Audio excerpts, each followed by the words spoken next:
Borjeng duai deka porbat kentang lambat ublay shisha banya selok lang dajeng ngetskem hang tahabang iwan jeng sok ngin ma habat rayu dan hajan borduai bat yang habado lut kita jeng i snai jong ublay dashi shabangin shan tungin twai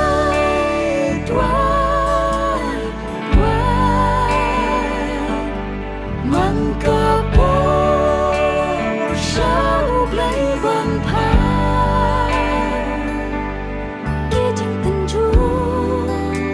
ki bor jong ubam ma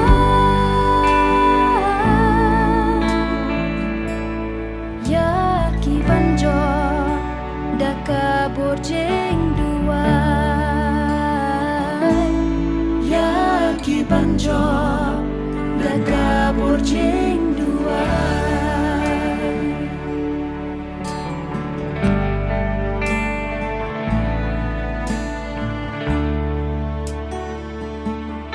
kajing duai atiar blay balaan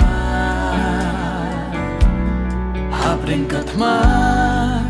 jing jim jar bat jing kuslan kungki bange tungin duai klem dapu ya tu shublay lado nut to ai tilo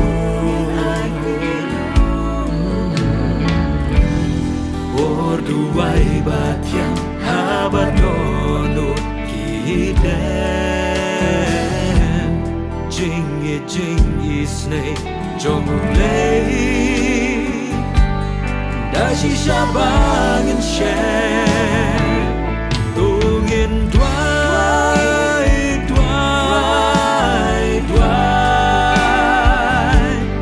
man kapor shau blay ban phai ki jing tenju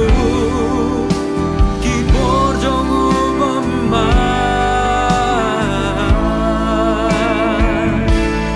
ya ki banjo daga borjing duai ya